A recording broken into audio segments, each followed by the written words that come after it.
I think if I hear you call me Becky one more time, six-pack, I'm gonna pop your tops. All six of them.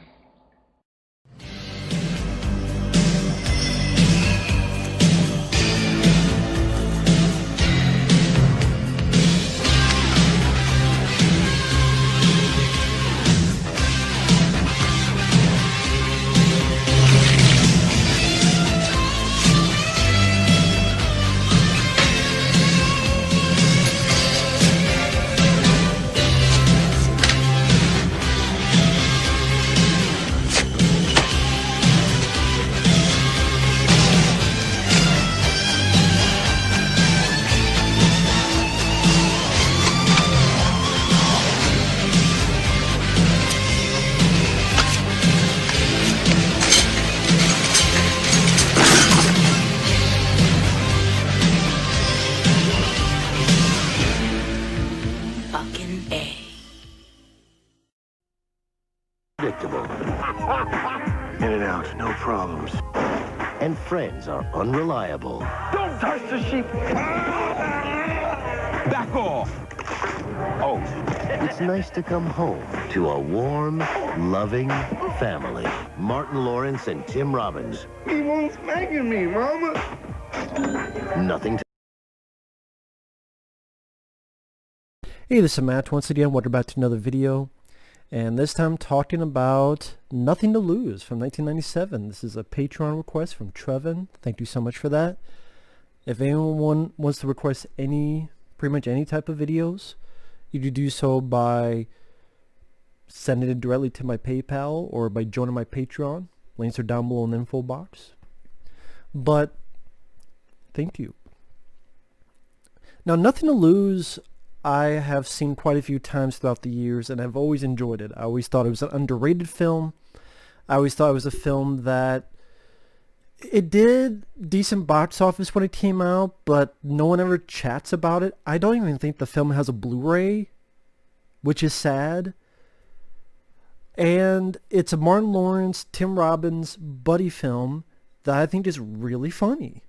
And I laugh, even to this day I still laugh at many of the jokes. I thought the two actors had great chemistry with each other.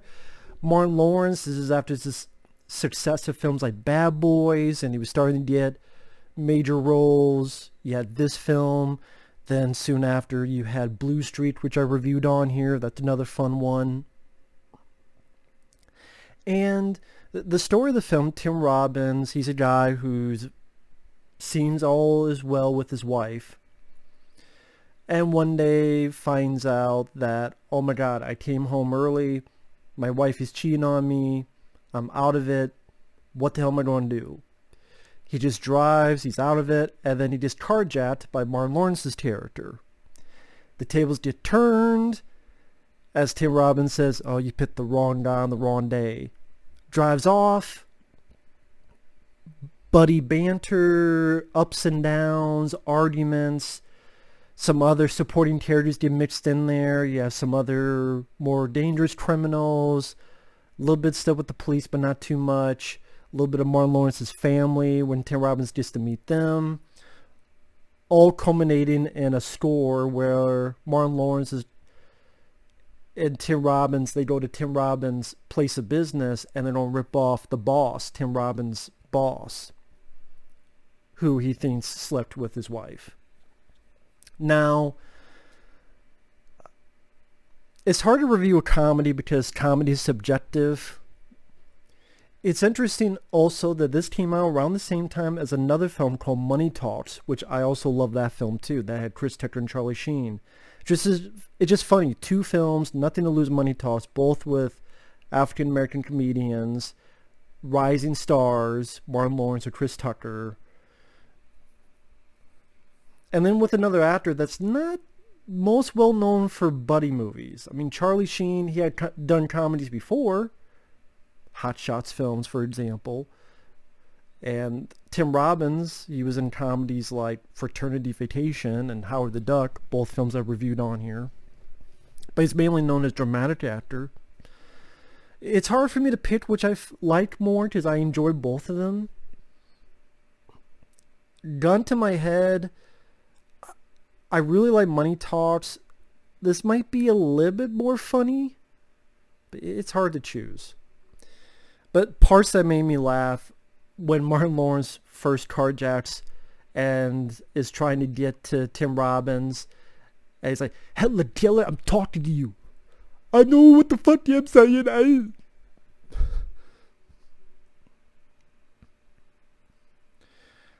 Or when Tim Robbins is driving all crazy and Martin Lawrence is getting more and more scared. Stop the car. I'm blind. I can't see shit. And later on, Martin Lawrence is crying and Tim Robbins is still driving. And he just watches Tim Robbins do like...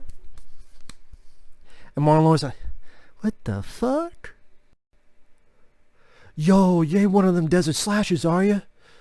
You cut a brother up and you leave him in pieces in the desert? Oh shit! We are in the fucking desert! Please don't kill me, Freaky Jason!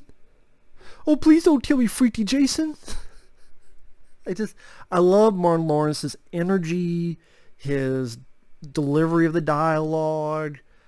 Martin Lawrence, I thought, was really on point. And Tim Robbins did a very nice job playing the straightforward guy.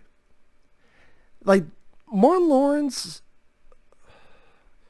you did not inhibit him by making this PG-13. This is an R-rated movie. And on the flip side with Tim Robbins, I think Tim Robbins works much better here in a comedy capacity compared to, say, Howard the Duck, where Howard the Duck, Tim Robbins is more goofy and silly. Whether it's the material or just the way he did it, that didn't work out. Here in a comedy, Tim Robbins being the more serious, but he still has his goofy moments of, I guess you would call it slapstick, when he accidentally sets his shoes on fire, and then the soundtrack plays, I'm a step man, step it boop, boop, boop, beep, boop, boop, I'm a step man. Oh, real quickly, that's another thing. This has a very fun soundtrack. Very fun soundtrack. And I'll be right back. I let my friend's dog in. But it has a really good soundtrack. It really, songs like Nothing to Lose and other things of that nature, they fit the film very well. For example, at the end of the film, you have a song called I'll see you when you get there. See you when you get there. See you when you get there. That plays in the end credits. I thought that was a really good song. I like the song when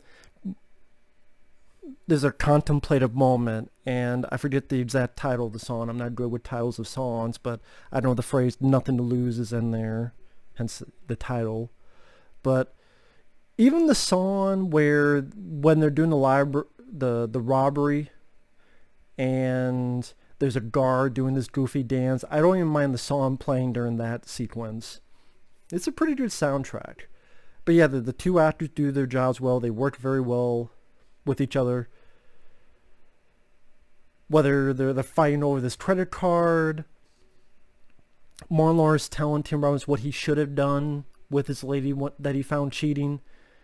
What you should have said was, if you want to cry on someone's shoulder, why don't you cry on Super Dick so you can get the fuck out.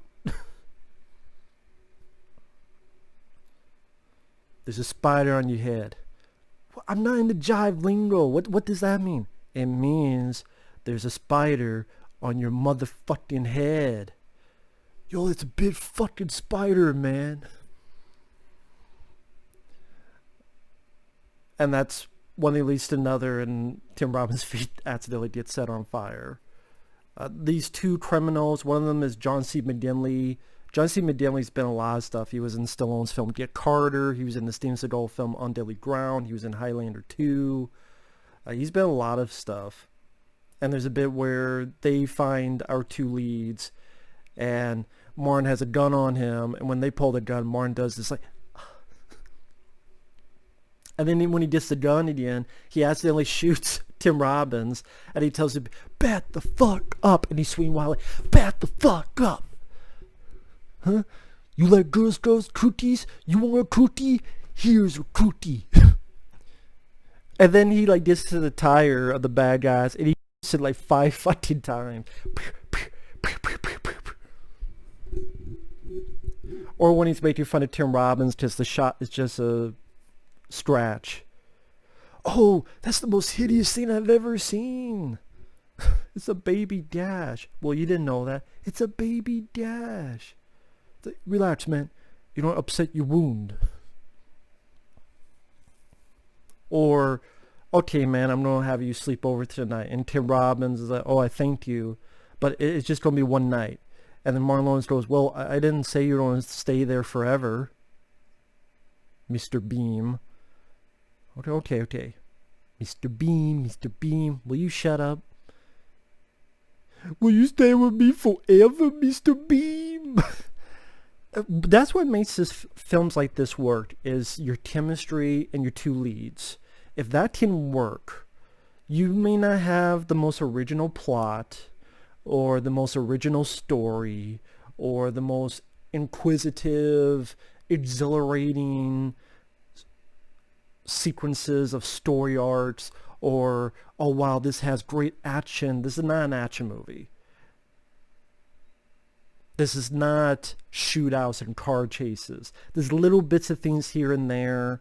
For example, when Martin Lawrence is tied on this chair on the balcony and Tim Robbins has to go get it, which is all the marketing, all the trailers, TV spots, the scenes in.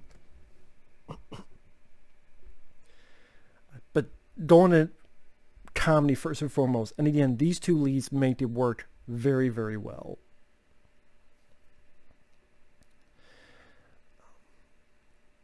I mean, there's a sequence where Martin Lawrence brings Tim Robbins to his house and his mom is up and keeps slapping Martin, then slaps Tim Robbins. What'd I do? You got that because you're with him. And Martin Lawrence is laughing at him and he turns and the mom slaps him again. And then immediately his laugh's like, why you keep smacking me, mama?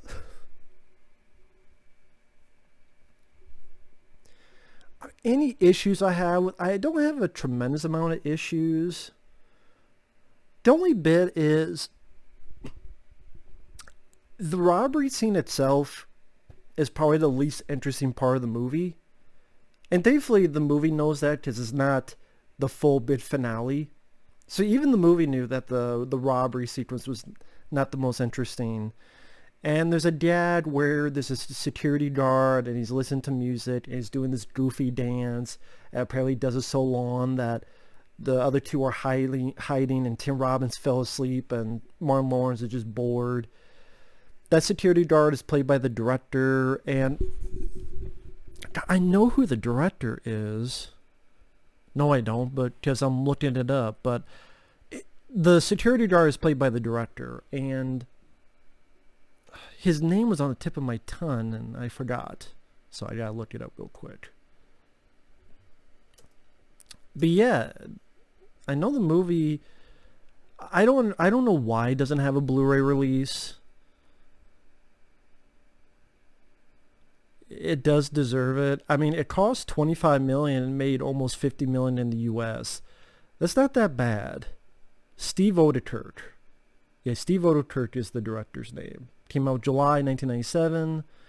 Cost $25 million, made $44 million. So it wasn't a runaway game buster, blockbuster hit, but it still made some money. Steve Oedekerk did Ace Ventura: When Nature Calls. He did this film, and then they did Kung Pao Enter the Fist. All films I enjoy. Oh, he also did that animated film called Barnyard. Never saw it, but it looks awful. But yeah, Ace Ventura: When Nature Calls. Enjoy that film. Nothing to Lose. Enjoy that film. Kung Pao Enter the Fist. Very fun parody of Kung Fu films. And it's sad that he's only made 4 films. And to be fair, I haven't seen the fourth one he did. But the 3 I have seen, I've enjoyed. And in 1987, he did a film called Smart Alex, but there's no info on it. Oh, he was a writer and not a professor. Well, I'm not into that one. Just me, though. He was one of the writers on Bruce Almighty.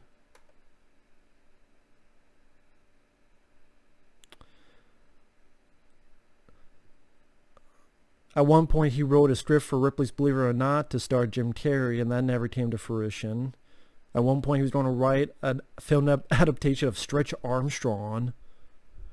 Yeah, I can see why that would not get made. In 2015 he announced the sequel to Kung Pao. And of course 5 years later, nothing on that, so don't hold your breath on that. And yeah, he played the suitor. Wow, he only made 4 films. For some reason I assumed he made more. But yeah, I mean, of those 4, 3 I like. So that's a pretty good batting average. But yeah, other than that bit where the dad and the security guard being goofy, it's almost as if the director said, well, I gotta be in the film. I gotta put myself in the movie I'm directing. I gotta give myself something to do. It's like, that could be easily cut out.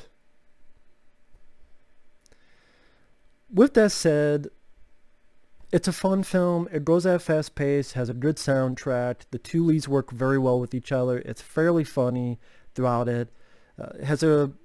I thought it was a feel-good ending. You know, when it ends with the music and the bond, Martin Lawrence and Tim Robbins, and then you find out more about Tim Robbins' situation, it's a feel-good ending. And it's a fun comedy to watch to take your troubles out of the real world. And all the craziness that's going on. Find Nothing to Lose and give it a watch. I think you'll have a fun time. Fun time, entertaining time. Deserves a Blu-ray. Even if it that well won't have features, but it deserves a Blu-ray. Come on now. But with that said, and if it does have a Blu-ray, I'm wrong. I could not find one when I looked for it. But maybe it is and I couldn't find it. I don't know. With this said, thanks for watching. Take care, and we will see you guys later. Bye-bye.